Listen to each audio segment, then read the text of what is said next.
استعمال ہوں گے. اور بات یہیں پر نہیں رکتی. آپ نے ساتھ یہ بھی نوید سنا دی کہ الیکشن کمیشن کی تقرری اس کے اوپر نئی ترامیم لے کر آئی جائیں گی. چیف الیکشن کمشنر اور الیکشن کمیشن کا جو کمپوزیشن ہے اس کے اوپر.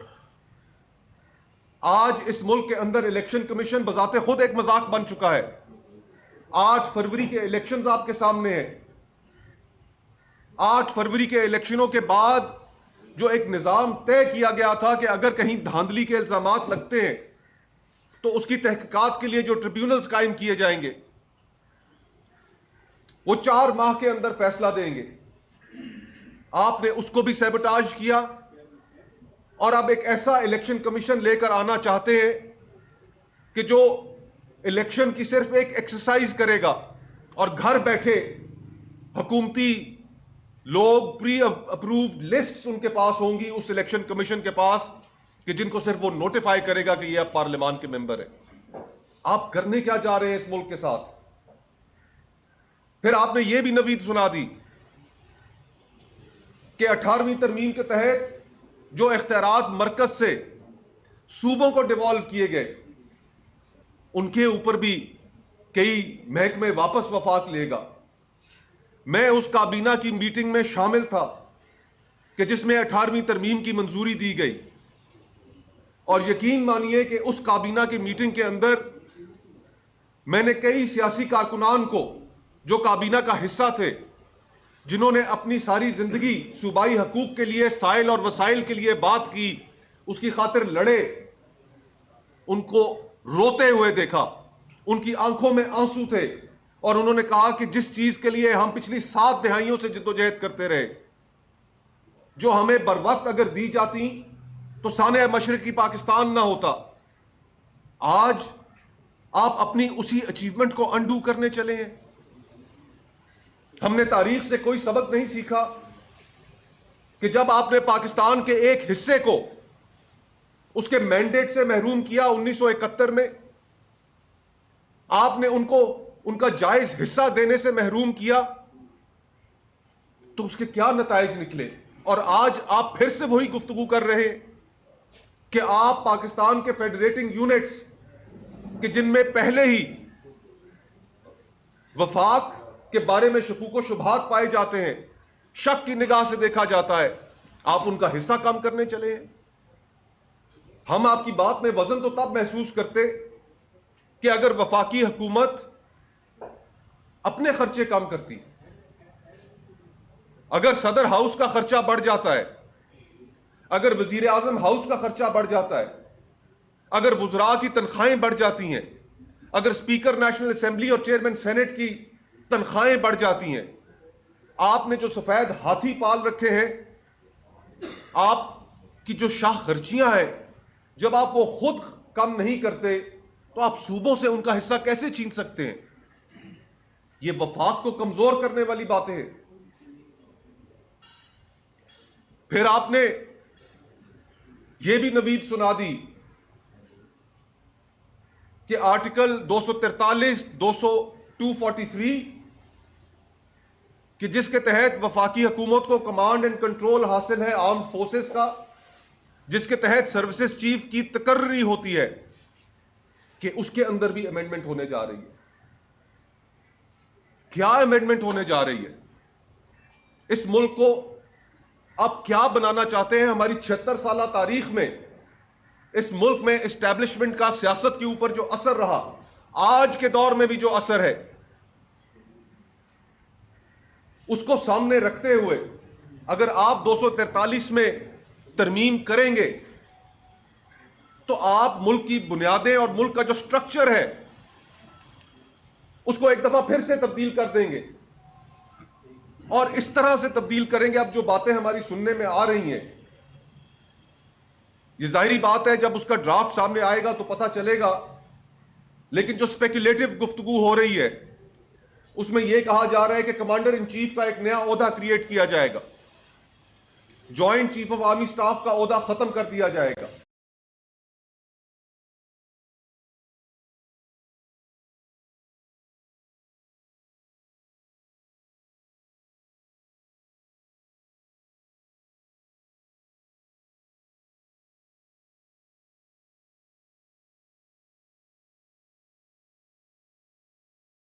کی سپریمیسی کی باتیں. ہم سمجھتے ہیں کہ اگر آئین کے آرٹیکل 243 کے اندر ترمیم کی جائے گی تو وہ سویلین سپریمیسی کے اوپر ایک کاری ضرب ہوگی.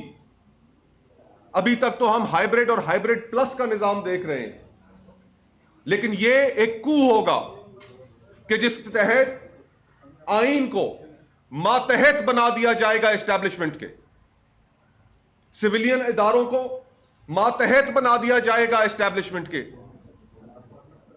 ہم نے 26ویں ترمیم کے اثرات دیکھے. یہ 27ویں ترمیم کے خدا نخواستہ وہ اثرات ہوں گے کہ جو اس ملک کی نہ صرف بنیادیں ہلائیں گے بلکہ عوام اس سوشل کانٹریکٹ کو، اس معاہدے کو ماننے سے ہی انکار کر دیں گے. اور ہم بطور اپوزیشن اس طرح کی 27ویں ترمیم جو ملک کے ساتھ کھیلے گی، کھلواڑ کرے گی، ہم کسی بھی صورت اس کو پاس نہیں ہونے دیں گے. ہم ہر حد تک جائیں گے. اس میں وکلاء کمیونٹی ہو، سول سوسائٹی ہو، میڈیا آرگنائزیشنز ہو، ان سب سے رابطہ کریں گے. اور ہم یہ بھی توقع کرتے ہیں کہ باضمیر جج صاحبان وہ بھی سامنے آئیں. انڈیا کے اندر وہاں پر ایک پریسیڈنٹ موجود ہے کہ جس میں سپریم کورٹ کے جج صاحبان نے وہاں پر اسی طرح کا کھلواڑ جب ہونے جا رہا تھا تو انہوں نے ایک پریس کانفرنس کی اور اس پریس کانفرنس میں اپنا موقف وہاں کے لوگوں کے سامنے رکھا. یہ جو کوڈ آف کانڈکٹ ہے یہاں پر اس کی کوئی ویلیو نہیں رہ گئی. یہ مہینہ ہمارے لیے بہت اہم ہے. ان پریسیڈنٹڈ وقت سے، ٹائم سے ہم گزر رہے ہیں، اور یہ ان پریسیڈنٹڈ ٹائمز ان پریسیڈنٹڈ ایکشنز کا تقاضا کرتے ہیں. ہم نے اس ملک کے ہر طبقے کے ساتھ بہت قلیل وقت میں، ٹائم از آف ایسنس، کہ جس میں ہم نے اس ناجائز حکومت، اس ناجائز پارلیمان کو یہ قدم اٹھانے سے روکنا ہے. جیسے اسپیکر صاحب نے کہا، ہم نے آج اپنی میٹنگ کے اندر اس حوالے سے بہت سی چیزیں ڈسکس کی کہ ہم کیا کیا قدم اٹھا سکتے ہیں.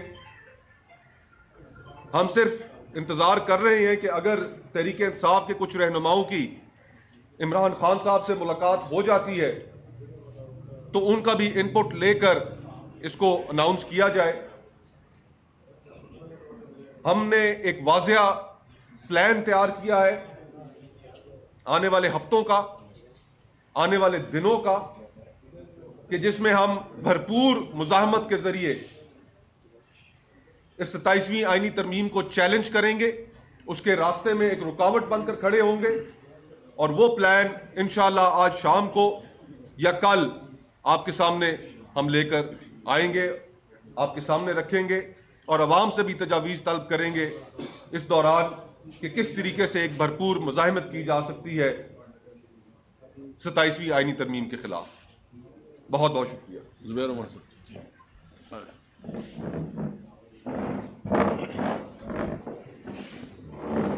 جی بسم اللہ الرحمن الرحیم. معیشت پر ہم نے آج کرنی تھی. میں دو الفاظ اسپیکر صاحب آپ کی اجازت سے مسوق ہو کر، یہ تھوڑا پولیٹیکل، کیونکہ میاں نواز شریف کا انہوں نے ذکر کیا تھا. میری صرف، کیونکہ میں ان کا اسپوکس پرسن بھی رہا ہوں، اور جو باتیں ہم ان سے سنتے تھے سویلین بالادستی کے حوالے سے، پارلیمنٹ کی سوورینٹی کے حوالے سے، میں صرف ایک چیز ان سے گزارش کروں گا کہ 26ویں ترمیم پر اور 27ویں ترمیم جو آنے والی ہے اس پر ایک اپنا سٹیٹمنٹ یا پریس کانفرنس دے دیں اور بھرپور انداز میں دفاع کر کے دکھا دیں 26ویں ترمیم اور 27ویں ترمیم. میرا خیال ہے وہ پاکستان مسلم لیگ کے پریزیڈنٹ ہیں، اینڈ آئی تھنک پوری قوم ان سے توقع کرتی ہے کہ وہ بھرپور مخالفت کریں گے اس کی، کیونکہ جو انہوں نے ہمیں سبق سکھایا تھا، انہوں نے تو ووٹ کو عزت دو کا سبق سکھایا تھا. یہ اس سے زیادہ نہیں بولوں گا، بٹ وی ایکسپیکٹ کہ میاں نواز شریف اس کروشل موقع پر اپنا رول پلے کریں گے اور اپنے بھائی صاحب جو کہ پرائم منسٹر ہیں اور اپنی کابینہ کے لوگوں کو پارلیمنٹ کو روکیں گے یہ سب کرنے سے. معیشت کے حوالے سے ہم نے پلان کیا تھا، چونکہ کل آپ کو پتا ہے کہ وزیر بہت بھاری بھرکم وزراء انکلوڈنگ دا فائنانس منسٹر سب نے ایک پریس کانفرنس کی معیشت کے حوالے سے، اور ہم سوچ رہے تھے، میں اور تیمور جھگڑا ہم بات بھی کر رہے تھے کہ آج پتہ نہیں کیا خوشخبری سنائیں گے، کیا کچھ بتائیں گے کہ معیشت میں کتنا زبردست کارنامے انجام دیے گئے ہیں. لیکن جب ہم نے پریس کانفرنس سنی اور اس کا تجزیہ کیا تو ہمیں پتہ چلا کہ وہ جو 4-5 وزیر تھے اس میں سے کسی نے کچھ نہیں بتایا. اب میں آپ کو بتاتا ہوں کہ بتایا کیا تھا اور کیا نہیں بتایا، اور کبھی نہیں اس پر بات کریں گے. وزیر خزانہ صاحب نے مبارکباد پیش کی پاکستان کی قوم کو کہ staff level agreement I M F کے ساتھ ہو گیا. مطلب اس سے زیادہ مذاکرہ خاص چیز نہیں ہو سکتی، اس سے زیادہ پاکستانی قوم کے ساتھ مذاق نہیں ہو سکتا. پچھلے 30 سال میں تقریباً پاکستان کے 25واں آئی ایم ایف پروگرام ہے، اور ہر آئی ایم ایف کے پروگرام میں ہر 3 مہینے کے بعد تقریباً ایک سٹاف لیول ایگریمنٹ ہوتا ہے. تو تقریباً جس ملک نے پچھلے 20-25 سال میں 150 سے 200 سٹاف لیول ایگریمنٹ کیے ہیں جس سے پاکستان کی معیشت، پاکستان کے عوام کو کوئی بہتری نہیں آئی، یہ مبارکباد دینے کے لیے پریس کانفرنس کر رہے ہیں. مطلب آپ ذرا انتہا دیکھیں، کبھی بات نہیں کریں گے. نہ اس کل پریس کانفرنس میں بات کی، عوام کی بات نہیں کی، عوام کی غربت کی بات نہیں کی، پاکستان کے مڈل کلاس کے اوپر جو تباہی آئی ہے پرچیزنگ پاور کے حوالے سے اس کی بات نہیں کی، پاکستان میں جو غربت میں بے پناہ اضافہ ہوا اس کی بات نہیں کی، پاکستان میں جو بے روزگاری میں بے پناہ اضافہ ہوا ہے اس کی بات نہیں کی. بات ہی نہیں کی.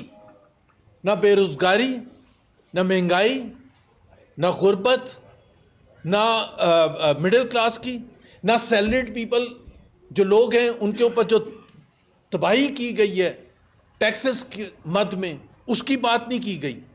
سٹاف لیول ایگریمنٹ کی بات کی گئی، انویسٹمنٹ کی بات نہیں کی. وزیر اعظم ان کے وزیر اعظم وہ ہیں جو پچھلے 3.25 سال میں میرا خیال ہے کہ 200 دورے کر چکے اور پاکستان کے عوام کے ساتھ کیا مذاق کیے انویسٹمنٹ کے نام پر. ایک تو ایس آئی ایف سی بنایا جون 2023 میں، اس کا بھی نتیجہ میں بتا دیتا ہوں. لیکن جو وزیر اعظم صاحب نے باہر گئے ہیں اور کچھ صدور اور وزراء اعظم پاکستان آئے ہیں دوسرے ممالک کے، پتہ نہیں کو 200 ایم او یو سائن کیے، میمورینڈم آف انڈرسٹینڈنگ، جس کی ٹوٹل رقم جو تھی تقریباً $25 بلین سے زیادہ تھی. $25 بلین ہر دفعہ بتایا گیا. ابھی پچھلے ہفتے 10 دن پہلے سعودی عربیہ گئے، پھر 2-3 ایم او یو سائن کیے. مطلب کوئی شرم بھی نہیں آتی کہ بھائی پچھلے کبھی کچھ نہیں آیا، آپ $30 بلین $25 بلین کے ایم او یو سائن کر چکے ہیں، ایک دھیلا نہیں آیا، آپ پھر قوم کو نوید سنا رہے ہیں. ان کے وزراء آتے ہیں کہ دیکھیں جی کتنا بڑا ایم او یو سائن کر لیا. حالت یہ ہے کہ وہ جو ایم او یو سائن کرتے ہیں دوست ممالک کے ساتھ فورن ڈائریکٹ انویسٹمنٹ کی مد میں آنے کے لیے، اس وقت جیسے میں بات کر رہا ہوں $70 million F D I minus, plus بھی نہیں. پچھلے ایک سال میں $1 بلین میں کی کمی آئی ہے ایف ڈی آئی میں. اور باتیں سن لیں، ابھی پھر چلے جائیں گے. ابھی ہم سنیں گے کل یا پرسوں جا رہے ہوں گے ملائیشیا یا سعودی عربیہ یا کسی عرب ممالک اور کہیں گے وہاں جا کے کہیں گے کہ، اور اتنی بھاری بھرکم ٹیم ساتھ ہوتی ہے. مجھے تو سمجھ نہیں آتی یہ کرتے کیا ہیں. تھوڑا سا میں بھی اگر ہوتا 4.25 سال تو 4.25 سال میں بھی کہتا وزیر اعظم صاحب میرا خیال ہے اب کچھ بھی نہیں آ رہا، اب آپ کوئی اور طریقہ نکالیں. اور اوور آل انویسٹمنٹ جو میں ایس ایف سی کی بات کر رہا تھا بار بار ذکر کرنا پڑتا ہے اور بتانا پڑتا ہے قوم کو، because investment is the starting point. اگر انویسٹمنٹ ہی نہیں ہوئے گی، اس ملک میں کوئی انویسٹمنٹ نہیں کرنے کے لیے آئے گا تو کہاں سے ترقی ہوئے گی. انویسٹمنٹ کی حالت یہ ہے کہ 51 سال میں لوئسٹ لیول ہے. And I keep repeating that to tell all the ministers اور ان کے حمایتیوں کو کہ پاکستان میں کوئی اکنامک ایکٹیویٹی نہیں ہو رہی ہے. اور اکنامک ایکٹیویٹی کی آپ انتہا دیکھیں جو ہم پہلے بھی ذکر کر چکے ہیں، اور میں اس وجہ سے اس کا دوبارہ ذکر کروں گا کہ آج ایک کمپیریزن بھی آیا ہے کہ پاکستان کی جو جی ڈی پی گروتھ ہے، جو سب بنیاد ہے کہ تمام اکنامک ایکٹیویٹی کا نچوڑ ہے کہ جی آپ کے ملک میں عوام کو فائدہ ہوا ہے، نقصان ہوا ہے، ترقی ہوئی ہے، نہیں ہوئی ہے، وہ جی ڈی پی گروتھ میں آ جاتا ہے. 1.62% پچھلے 3 سال کا شہباز شریف کی حکومت کا average G D P growth rate رہا ہے. اس سال جو اب کہہ رہے ہیں کوئی ورلڈ بینک کہہ رہا ہے 2.7%، کوئی کہہ رہا ہے 2.8%. اس سال بھی in comparison with all the other regional countries India, Bangladesh, Sri Lanka, یہ تمام کا جو ایوریج گروتھ ہے وہ 5.8% ہے. ابھی آپ ذرا دیکھیں، اندازہ لگائیں کہ یہ جو نااہل وزیر اعظم ہیں، نااہل کابینہ ہے، یہ 4.25 سال میں پاکستان کو وہاں لا کے کھڑا کر دیا ہے کہ آپ ہر سال پیچھے چلے جا رہے ہیں. مطلب اس سال بھی صرف ایک سال میں تقریباً 3% گروتھ ریٹ کا فرق آئے گا پاکستان میں اور باقی average of the other regional countries. تو جس ملک کی حالت یہ ہو، میں تبھی آپ کو بار بار کہتا ہوں کہ میں پوری پریس کانفرنس سنی، میں نے ایک وزیر سے یہ نہیں سنا کہ غربت کے بارے میں بات کی. ایک وزیر نے نہیں ذکر کیا غربت کا، 12 کروڑ عوام کا نہیں ذکر کیا. ایک نے 24% ان امپلائمنٹ ریٹ کا نہیں ذکر کیا. ایک نے 30% سے اوپر 34% ان امپلائمنٹ امنگ یوتھ کا ذکر نہیں کیا. ایک نے یہ نہیں بتایا کہ پاکستان میں انفلیشن ریٹ 6% کراس کر چکا ہے. ایک نے یہ نہیں بتایا کہ مڈل کلاس کی جو پرچیزنگ پاور ہے وہ 60% سے کم ہو چکی ہے. ایک نے بھی نہیں ذکر کیا. عوام کی نہیں بات کرتے. ہاں کس کی بات کی تھی؟ بالکل کی تھی اشرافیہ کی. دیکھیں جی سٹاک مارکیٹ کہاں پہنچ گئی. بھائی تھوڑا سا تو لحاظ کریں پاکستانی قوم کا.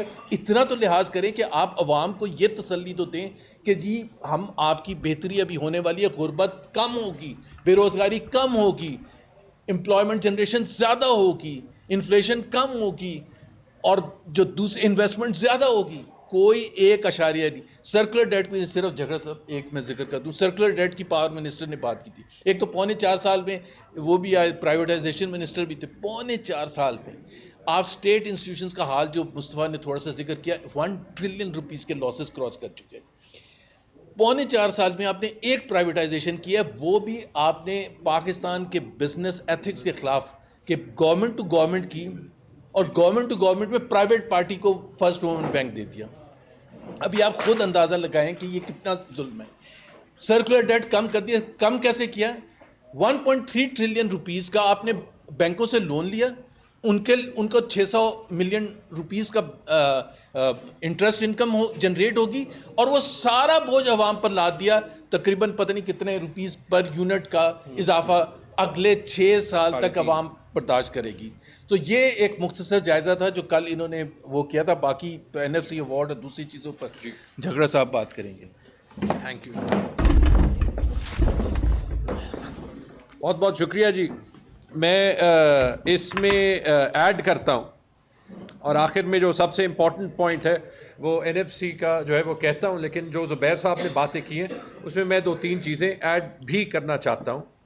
سب سے پہلے تو یہ کہ واقعی جس طریقے سے کل یہ پریس کانفرنس اناؤنس ہوئی، ہمارے خیال میں تو یہ حکومت جو تقریباً 4 سال ابھی رہی ہے کہ یہ کوئی اپنا پرفارمنس سکور کارڈ بتا رہے تھے کہ ہم پاکستان کو یہاں سے یہاں لے گئے، اور کوئی میرے خیال میں یوٹیوب پہ 1 گھنٹہ 28 منٹ کی ویڈیو پڑی تھی، اور وہ دیکھ کے میں حیران ہوں کہ 6-7 وزیر ہیں، کسی نے کچھ کہا ہی نہیں.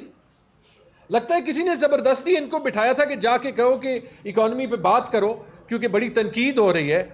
اب کچھ کہنے کا نہیں ہے. ان سب نے جو ہے وہ ایک نے 10-10 15-15 منٹ کی سلائیڈز دکھائی ہیں، ایک کے پاس بھی کچھ کہنے کا کچھ نہیں تھا. جیسے زبیر صاحب نے کہا، نہ غربت کی بات، نہ مہنگائی کا کوئی توڑ لانے کی بات، نہ بے روزگاری کی بات. سب اپنے سوٹ اور ٹائی پہن چکے ہیں کیونکہ ان کو تو فرق پڑتا نہیں ہے. FBR چیئرمین صاحب نے بات کی کہ پتہ نہیں کیا ٹیکس ریفارمز آ گئے. ٹیکس ریفارمز تو ہمیں پتہ ہے کہ کیا آئے ہیں، کیونکہ ٹیکس دینے کے بعد آنسو جو ہے وہ نکلتے ہیں.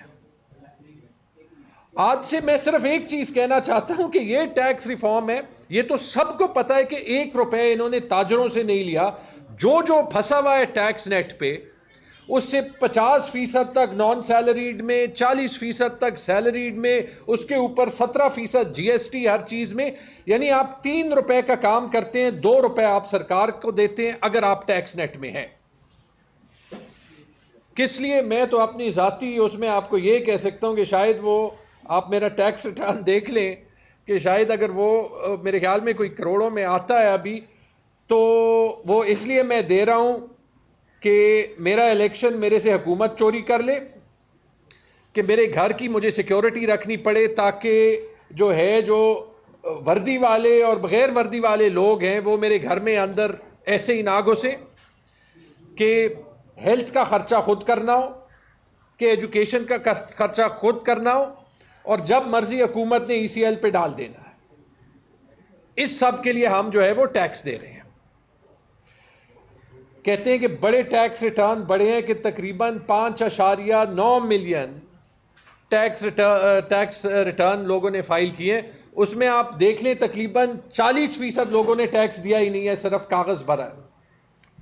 اور سب سے مزیدار بات, ان کے ایک اسپوکسمین ہیں, انہوں نے بات کی کہ دیکھیں یہ تنخواہ دار طبقہ جو ہے, آپ کی ہماری بات کرتے ہیں کہ جو تنخواہ دار طبقہ ہے یہ ویسے روتے ہیں, ان کے ٹیکس کا تو کوئی خاص مطلب ہی نہیں ہے, کہ ان کا سارا ٹیکس صرف 500 ارب بنتا ہے, جبکہ ہماری ٹوٹل ریونیو کریکشن تو جو ہے وہ کوئی 13,000-14,000 ارب ہے, تو 5% بھی نہیں بنتا. تو اورنگزیب صاحب اگر 5% بھی نہیں بنتا, صرف 500 ارب ہے اور یہ بے معنی ہے, تو مہربانی کر دیں آدھا کر دیں نا, تاکہ آپ کے لیے تو مقصد نہیں ہے, ہمارے لیے تو 50% ٹیکس دے کے بس ہو گئی ہے. پھر اسی لیے تو جو ہے وہ یہ لوگ جاتے ہیں. یہ ایک کنفیوزڈ حکومت ہے, یہ ایک نااہل حکومت ہے, یہ ایک انلیجٹمیٹ حکومت ہے. یہ جو کل کی پریس کانفرنس تھی اور یہ جو 27ویں آئینی ترمیم ہے, یہ اس کی ہار ماننے کی ایڈمیشن ہے. اس سے بہتر ہے یہ ریزائن کر کے یہ ملک چھوڑ دیں. جو ان کے ہائیبرڈ ماسٹرز ہیں وہ ان سے ریزائن کرا دیں, ان کا نام بھی جو ہے وہ یہ خراب کر رہے ہیں. یہ ملک ان سے ٹھیک نہیں ہونا, اور نہ یہ ترامیم پہ ترامیم کر کے آئین کا بیڑا غرق کر کے جو ہے وہ یہ لوگوں کی تنقید ختم ہونی ہے. یہ جو میں کنفیوز ہونے کی بات کر رہا ہوں, اتنا انہوں نے ریفارم کر لیا کہ 4 سال بعد انہوں نے 8 کمیٹیاں اور بنا دی, اور جو کمیٹی ٹیکس کو دیکھ رہی ہے وہ کہہ رہی ہے کہ ٹیکس کم کرو, کہ انکم ٹیکس زیادہ ہے, کمپنیوں پہ سپر ٹیکس زیادہ ہے, GST زیادہ ہے, ڈیویڈنڈ پہ جو ہے وہ ٹیکس زیادہ ہے, یہ سارا کم کرو ورنہ انویسٹمنٹ ساری جا رہی ہے. یہ اخباروں میں آیا تھا, آپ سب نے رپورٹ کیا تھا. تو اگر یہ اصلیت ہے تو آپ ہم سے کیوں 50% ٹیکس دے رہے ہیں؟ کنفیوژن کی انتہا ہوتی ہے. اچھا, پاور منسٹر نے کہا کہ پتہ نہیں پاور میں کیا کیا ریفارم ہو گیا. آپ مہربانی کریں اسلام آباد سے باہر جائیں, یہ قریب خیبر پختونخوا ہے, کسی کے پاس پاور ہے ہی نہیں. وہ کہتے ہیں کہ پرائیویٹائزیشن ہم نے کرنی ہے. آپ مجھے بتا دیں, ایک سوال ہے, پیسکو وفاقی ادارہ ہے, 100 ارب روپے سے زیادہ وہ جو ہے وہ خسارہ ہوتا ہے اس کا ہر سال. آپ اس کی کیا پرائیویٹائزیشن کریں گے؟ کون اس کو لے گا؟ وہ خسارہ کون برداشت کرے گا؟ اس میں جو انویسٹمنٹ کرنی ہے جو وفاقی حکومت نہیں کر رہی, کون وہ کرے گا؟ لوگ تو اپنے میٹر پھینک کے سولر پہ جا رہے ہیں, اور سولر پہ آپ کی یہ اسٹریٹجی ہے کہ آپ لوگوں کو کہہ رہے ہیں کہ سولر بھی نہ لگاؤ, یعنی آپ کو بجلی کا حق بھی نہیں ہے. وفاقی سسٹم دیتی نہیں ہے, دیتی ہے تو 60, 70, 80 روپے یونٹ, اور اگر اس کے بجائے آپ سولر پہ جائیں تو کہتے ہیں کہ سولر آپ نہیں لگا سکتے. یہ جو نیٹ میٹرنگ کے ریٹ تھے یہ نئے گاہک کے لیے آدھے کر دیے, اور میرے خیال میں ابھی پرانے کے لیے کرنے کا پروپوزل 5ویں 6ٹھی بار جو ہے وہ یہ لے جا رہے ہیں. یہ طریقہ, یہ ایسے ہے جیسے آپ کو یاد ہوگا جب موبائل فون آ رہے ہیں تو آپ کہیں کہ جی جو PTCL کے لینڈ لائن ہیں ان کو ہم نے بچانا ہے, تو کوئی موبائل نہ لے, موبائل پہ ٹیکس لگاتے ہیں, موبائل کمپنیز کو آنے نہیں دیتے تاکہ PTCL خسارے میں نہیں جائے.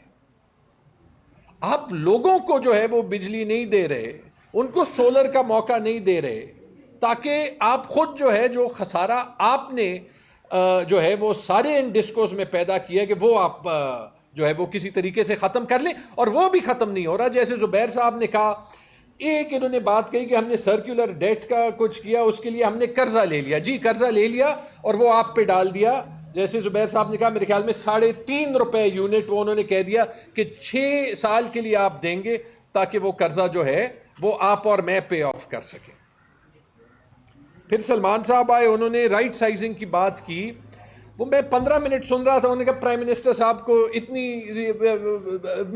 میٹنگز, اتنی پریزنٹیشن دے دی, پھر اتنی ڈپارٹمنٹس کی دے دی, پھر اتنی ڈپارٹمنٹس کی دے دی. پھر ہم نے ایک بات انہوں نے کہہ دی کہ ہم نے یوٹیلیٹی سٹور ختم کر دیا. یہ انہوں نے نہیں کہا کہ کوئی 1 روپے کا فائدہ ہوا ہے. رائٹ سائزنگ کا مطلب کہ کوئی 1 پیسہ بچایا, جیسے جو ہے وہ مصطفیٰ بھائی کہہ رہے تھے کہ ہم نے تو صرف دیکھا کہ آپ نے خرچہ زیادہ کیا. اور یہ رائٹ سائزنگ وقت مجھے یاد آ رہا تھا کہ کل آپ نے جو ہے وہ اناؤنسمنٹ کی ہے کہ وفاقی ملازمین کی گریڈ 22 کی سیکرٹریز کی 85% ہاؤس رینٹ آپ نے زیادہ کرائی ہے. تو یہ ہم سے ٹیکس اس لیے لیتے ہیں کہ 85% ہاؤس رینٹ جو ہے وہ 22 گریڈ کے ملازمین کی زیادہ کر دیں. اس کے بعد وہ صوبے کریں گے, آپ کا 12 ارب کا اس پہ خرچہ آ جائے, صوبے کر لے تو 122 ارب آ جائے گا, 10 گنا وہ بڑھ جاتا ہے. پھر آپ جا کے آئی ایم ایف کو کہیں گے, پھر وہ آپ کو کہے گا کہ اور ٹیکس بڑھا دو اور منی بجٹ ڈال دو. تو یہ آپ کا ریفارم ہے.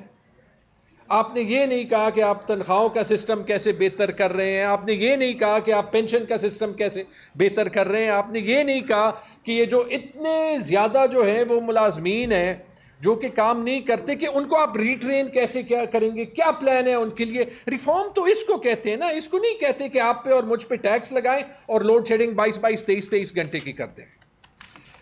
انویسٹمنٹ پہ بات کرنا جی ضروری ہے. انویسٹمنٹ پہ کیونکہ انہوں نے بات ہی نہیں کی, کہ نہ یہ غربت پہ بات کر سکتے ہیں, نہ یہ مہنگائی پہ بات کر سکتے ہیں, نہ یہ بات کر سکتے ہیں بے روزگاری پہ, اور نہ یہ کر سکتے ہیں انویسٹمنٹ پہ. زبیر صاحب ایم او یوز کی بات کر رہے تھے, مجھے صرف ایک ایم او یو کا رزلٹ دکھا دیں. ساری ایس آئی ایف سی کی لیڈرشپ اور پرائم منسٹر کھڑے تھے. البیک چکن کی دکان کا ایم او یو انہوں نے کھولا تھا کہ البیک چکن کی دکان کھلے گی, وہ تو لے آئیں.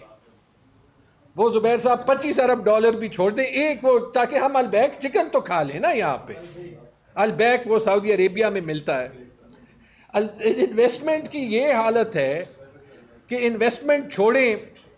جو ایک گروپ تھا پچھلے 20 سالوں میں جو ایک 2 بڑی انویسٹمنٹ ہوئی تھی, ایک کراچی الیکٹرک میں ہوئی تھی, ایک اتصالات میں ہوئی تھی. اتصالات کا ابھی تک $800 ملین کا جو ہے وہ پھڈا ہے وفاقی حکومت سے, وہ سالو نہیں ہوا.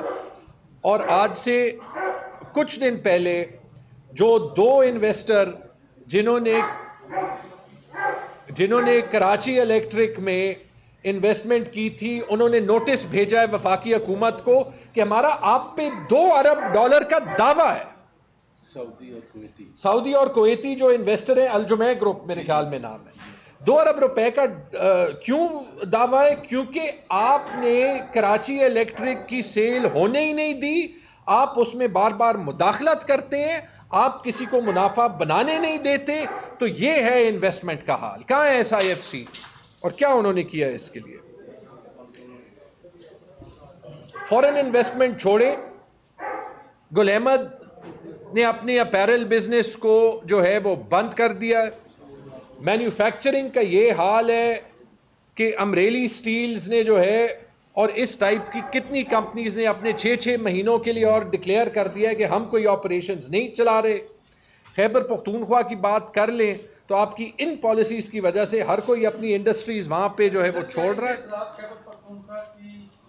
میں آگے آتا ہوں جی. ہر چیز کے اثرات جو ہے وہ پڑتے ہیں. اور حالت یہ ہے کہ آپ بجلی کو ٹھیک کر رہے ہیں, آپ کی ایکچولی بجلی کی پیداوار, اس کی کنزمپشن کم ہوئی ہے اور انڈسٹری میں کم ہوئی ہے, اور ایگریکلچر تو آپ نے اتنا تباہ کر دیا ہے کہ 34% بجلی کی یوٹیلائزیشن کم ہوئی ہے. یعنی 3 میں صرف 2 یونٹس ابھی استعمال ہوتے ہیں. تو آپ مجھے بتا دیں کہ یہ کون سا ریفارم آپ نے اس اکانومی میں کیا ہے, اور اگر یہ آپ کا سکور کارڈ ہے تو آپ کو کیا حق پڑتا ہے کہ کسی اور کے مینڈیٹ پہ آپ اس حکومت میں بھی رہیں اور آپ ملک کا آئینی ڈھانچہ بھی جو ہے وہ تبدیل کر دیں. آخری بات این ایف سی پہ آتے ہوئے, کیونکہ یہ شاید سب سے ضروری بات ہے, کیونکہ یہ 18ویں ترمیم کو واپس کرنے کی بات ہوئی, 27ویں ترمیم کی بات ہوئی. میں نے برما اور نارتھ کوریا اور ایسے ہی کچھ ممالک ہوں گے جس میں اس قسم کی آئینی ترامیم ہوتی ہیں. اتنی بڑی آئینی ترامیم بلاول بھٹو کے ایک ٹویٹ کے ذریعے قوم کو پتہ چلے کہ 2 دن میں وہ 3 دن میں پیش ہو رہی ہے. یہ مجھے بتا دیں کہ یہ کون سے ہائیبرڈ نظام میں بھی ہوتا ہے. این ایف سی میں صوبوں کا شیئر ایسے واپس لینا, یہ زیادتی بھی ہے، یہ ممکن بھی نہیں ہے، یہ پاکستان کے لیے خطرناک ہے۔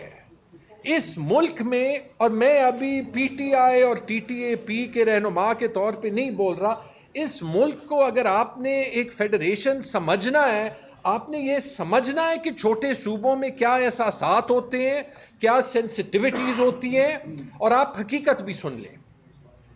آپ کہتے ہیں کہ وفاق کو جو ہے وہ بڑے کم پیسے ملتے ہیں، یہ آپ دیکھ لیں، یہ میں نہیں کہہ رہا، یہ بزنس ریکارڈر میں آج سے صرف چند دن پہلے حفیظ پاشا صاحب کا آرٹیکل آیا تھا۔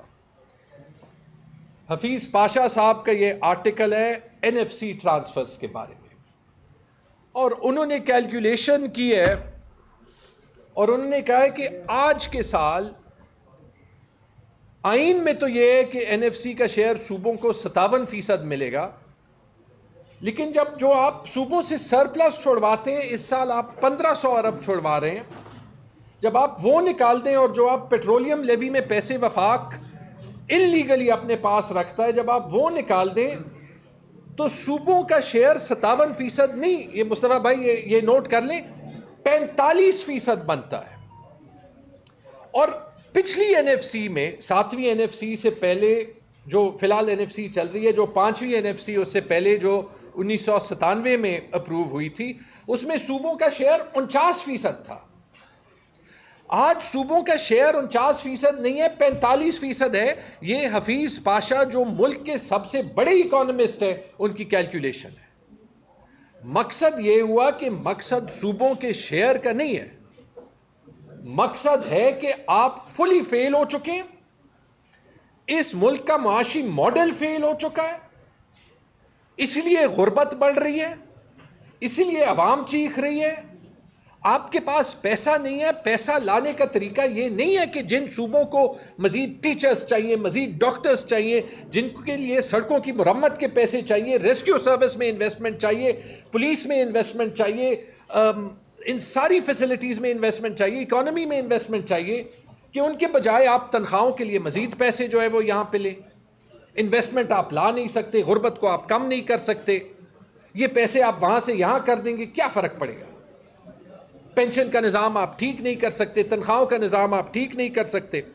یہ بتا دیں اگر این ایف سی کا فکر ہوتا تو آپ یہ جو لیک نیوز ہے اس میں یہ نہیں دیکھتے سب سے پہلے کہ جی فاٹا میں دہشت گردی کی جنگ ہے، ان کو 2018 سے انضمام ہو گیا کہ ان کو اپنا شیئر مل جائے۔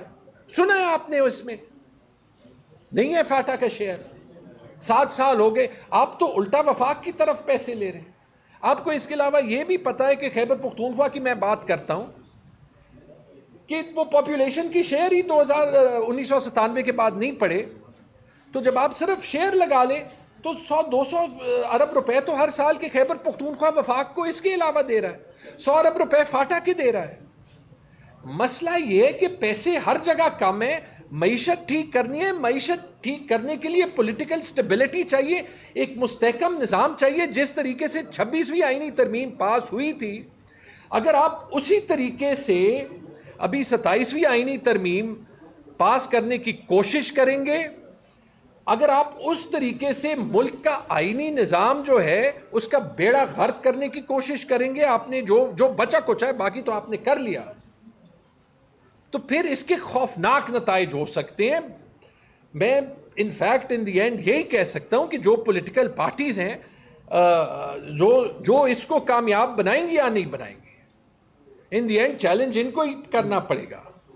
D G I S P R تو کہہ چکے ہیں کہ یہاں پہ ہائیبرڈ نظام بھی نہیں ہے، تو جب نہیں ہے، یہ پی ایم ایل این اور پیپلز پارٹی پہ ابھی رسپانسبلٹی ہے کہ جو ووٹ کو عزت نواز شریف دینا چاہتے تھے یا جو جمہوریت بہترین استحکام ہوتا تھا، کہ اب اس کے ڈیفینس میں بلاول ٹویٹ صرف نہ کریں کہ اس کے اگینسٹ سٹینڈ لیں، ہم بھی پھر اس کے ساتھ ہوں گے، اور اگر نہیں لیتے تو پھر اس ملک کی تباہی کا یہی ذمہ دار ہوں گے۔ بہت بہت شکریہ۔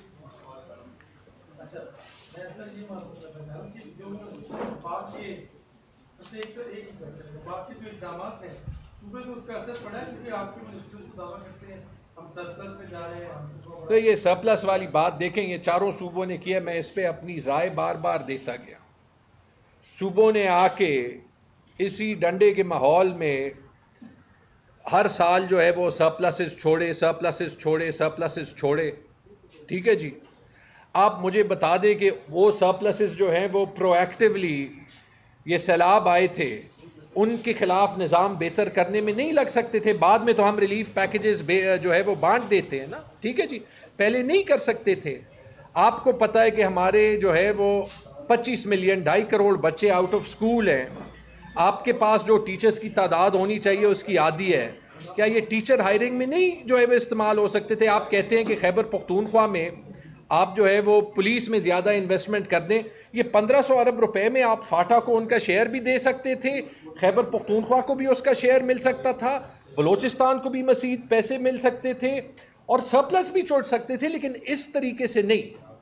آپ آنکھیں بند کرتے ہیں تو پھر وہ ہوتا ہے کہ آپ کے پاس یہ صلاحیت بھی نہیں ہوتی کہ آپ کو آئی ایم ایف دکھاتا ہے کہ 30 ارب ڈالر کے امپورٹ آپ کے فگر میں نظر ہی نہیں آتے.